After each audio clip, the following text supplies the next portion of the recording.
There's a reason Sigma males make centralized power structures uneasy. The way they think, operate, and move through the world naturally disrupt systems built on conformity and dependence. And the more men begin to understand this, the more aggressively those systems work to hide it. What I'm about to explain isn't speculation or conspiracy.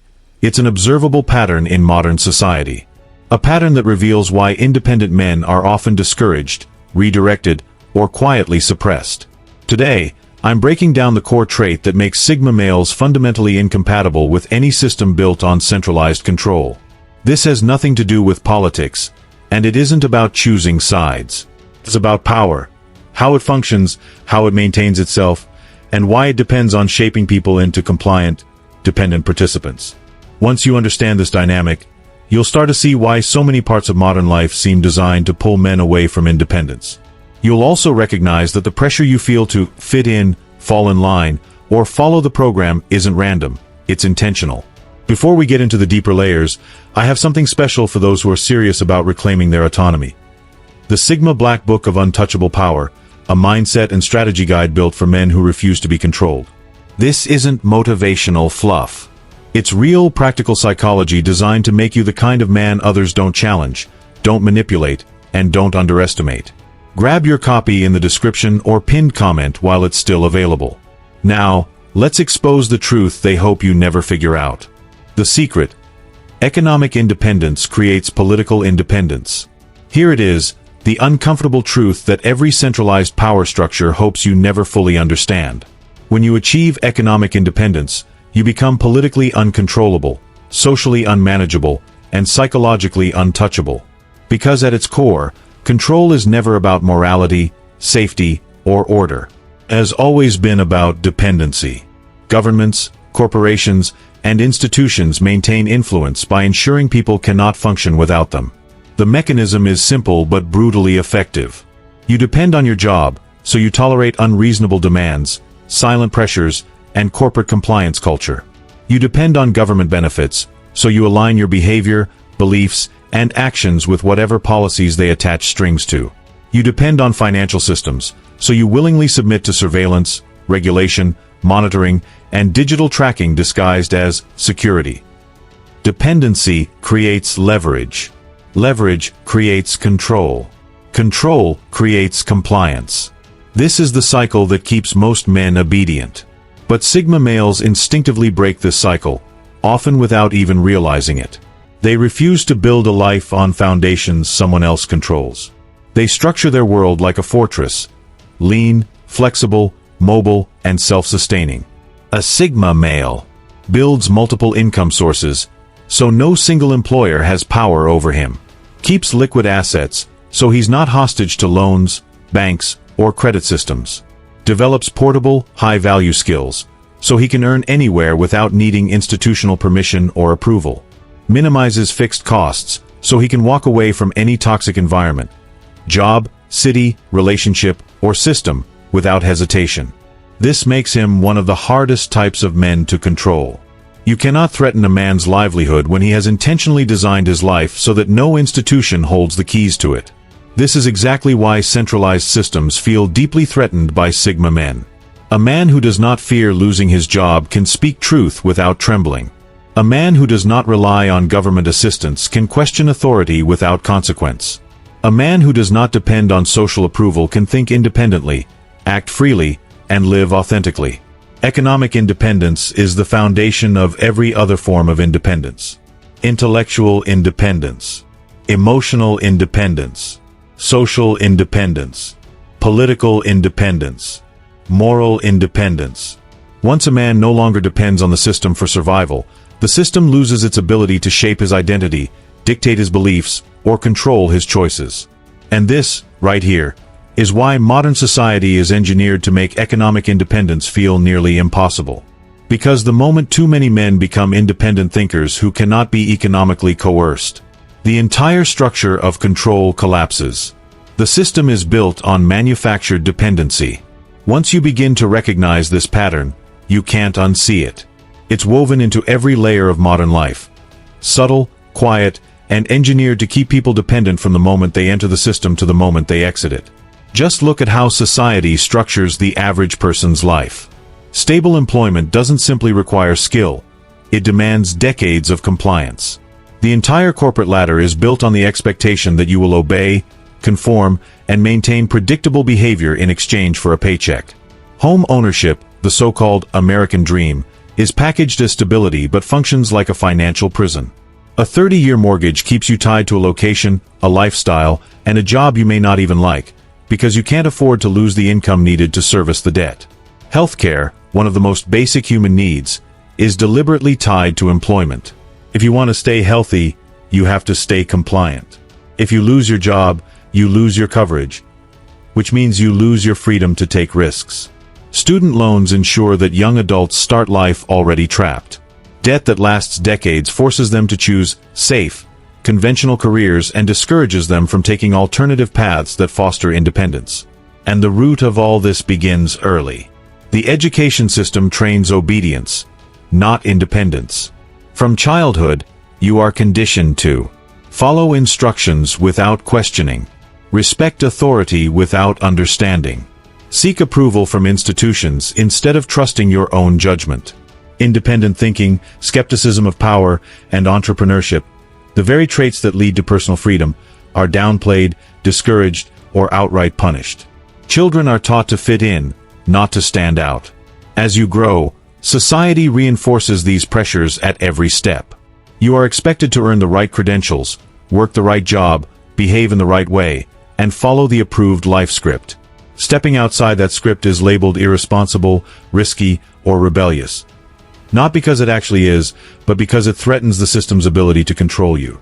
Even entertainment and media play their part. They push narratives that normalize dependence, glorify conformity, and portray life outside traditional systems as unstable or dangerous. The constant message is simple. Stay inside the system. Trust the system. Depend on the system. And the reason is just as simple. Dependent people are manageable people. People who rely on institutions for survival are easier to influence, easier to predict, and easier to control. But Sigma males slip through the cracks. They reject the idea that success must come from institutional approval. They refuse to let their identity be shaped by systems designed for conformity. Instead, they carve out unconventional paths that create autonomy rather than dependency. This is what makes them so difficult for centralized power structures to handle. They're hard to monitor because they don't follow predictable patterns. They're hard to manipulate because they don't rely on external validation. They're hard to break because they've built their lives to function independently of societal pressure. Sigma males don't escape the system. They outgrow it. They operate alongside it, not beneath it. And that makes them the most dangerous kind of free. Why independent men have always threatened power. Throughout human history, truly independent men have been the greatest threat to any system built on centralized control. Kings, empires, religious authorities, and modern governments have all shared one fear in common: the man who does not need them to survive. Independence has always been the foundation of resistance. A man who can meet his own needs, who can feed himself, protect his family, create value, and organize his community, cannot be easily intimidated or manipulated. These were the men who stood up when rulers overreached, who refused to bow to unjust demands, and who built parallel structures that allowed people to live freely outside of state control. This pattern is consistent across cultures and centuries. The farmers, craftsmen, warriors, explorers, inventors, and frontier builders were the ones who pushed society forward. Not because they were obedient, but because they weren't. These men asked questions. They challenged edicts. They defended their autonomy and the autonomy of those around them. Systems of power have always feared the man who thinks independently and acts without needing external approval, because such a man becomes unpredictable, unmanageable. Modern institutions understand this perfectly, which is why male independence has been systematically eroded over time. Traditional masculine skills, building, fixing, hunting, navigating, repairing, defending, skills that once made men self-sufficient, have been devalued, mocked, regulated, or pushed into irrelevance. The more capable a man is on his own, the less he relies on institutional structures, and the weaker those institutions become. So society subtly conditions men to abandon these competencies, replacing them with passive consumerism and dependency. Once thriving male mentorship spaces, brotherhoods, guilds, workshops, community groups, rites of passage, have been dismantled or weakened.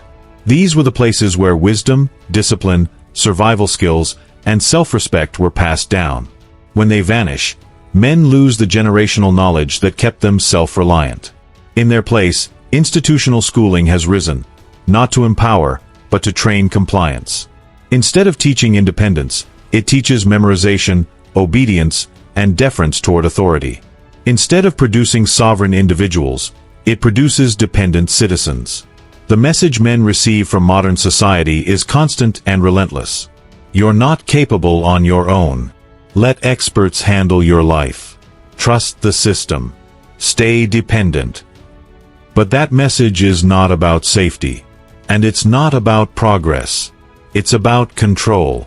Sigma males disrupt this agenda completely. They maintain broad competence across multiple domains: intellectual, social, financial, physical, and strategic. They're not specialists who collapse without a system. They're generalists who can adapt to almost any environment. Every skill they acquire becomes another layer of independence, another form of leverage that cannot be taken away.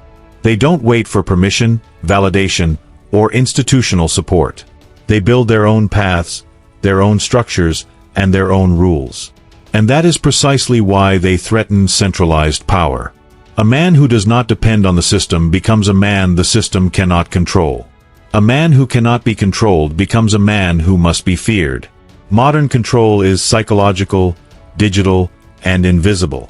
What makes modern control more dangerous than anything in the past is that it's almost completely invisible. Power today doesn't need chains, guards, or physical force. It doesn't need to break your body. It only needs to shape your mind and monitor your behavior. The most effective control systems are the ones you don't even realize you're submitting to. They're woven into the daily tools you use, the platforms you rely on, the conveniences you think are harmless. And because the control is subtle, most people never question it. Look at the digital world we live in. Algorithms determine what information you see, what opinions you're exposed to, and what ideas get buried or elevated.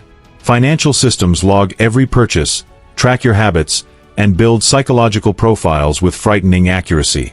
Workplace software measures your productivity down to your keystrokes, your break times, and even your passive mouse movements. It is total surveillance, but wrapped in the appearance of efficiency, convenience, and quality control. These systems do not exist to empower you. They exist to guide your behavior, especially if you depend on them for your survival. If your livelihood is tied to a corporate platform, you'll accept invasive monitoring. If your status relies on social approval, you'll censor your own thoughts. If you're locked into digital financial systems, you'll tolerate intrusion and data harvesting. Dependency gives these systems leverage, and leverage becomes control. Sigma males understand this dynamic at a level most people never question. Unlike the average person, they don't accept the default assumptions of modern life. They maintain a minimal digital footprint, not because they're hiding, but because they value sovereignty. They guard their privacy because they recognize that information is power, and giving too much of it away allows systems to predict and manipulate behavior. They diversify their income streams so no single institution, employer, or platform has the power to shut down their livelihood. And they avoid single points of failure, technological, financial, or social, that could trap them. This approach isn't paranoia. It's awareness. When a system knows everything about you, it can map your habits, anticipate your reactions, and influence your decisions without your awareness. Behavioral prediction leads to behavioral control. That's why modern governments work so aggressively to eliminate financial privacy. Cash transactions are increasingly restricted. Cryptocurrency is heavily regulated or framed as dangerous. Banking privacy has been erased under the justification of security. Every payment, transfer, and purchase is monitored, flagged, or categorized. The official reason is always the same. This is for safety. This is to prevent crime. This is to protect you. But when you strip away the PR, the truth is simple. It's about power. It's about control. Visible finances are controllable finances. Once everything you do is traceable, your freedom becomes conditional. If they can freeze your money, they can freeze your movement. If they can freeze your movement, they can freeze your voice. And once they freeze your voice, they own your choices. Sigma males reject this by design. They structure their lives so that no single system, digital, financial, or corporate, holds the keys to their freedom. Technology helps independence more than institutions can stop it. Even as systems tighten control, technology opens new doors. Remote work gives geographic freedom. Crypto gives financial freedom. Online education gives knowledge freedom. Global communication gives economic freedom. For every avenue of control created, 3 new paths to independence emerge. Institutions know they're losing control. That's why regulations, censorship, and surveillance are increasing dramatically. But Sigma males adapt faster than institutions can tighten their grip. The core truth. Economic independence creates political independence. And systems built on control cannot survive widespread independence. Sigma males embody the one thing centralized power cannot tolerate. A self-sufficient man who doesn't need approval, permission, or validation. He is not dangerous because he fights the system, but because he proves the system is optional. That is the truth they never wanted you to know. You don't need them as much as they need you dependent. Your next move. If this message resonated, do 2 things. Comment, non-dependent, to show you're building your life outside the system. Subscribe for weekly content on practical independence, self-sufficiency, and Sigma mindset strategies. You are not powerless. You are not trapped. You are simply living in a world designed to keep you dependent. Break the pattern, and you break their control.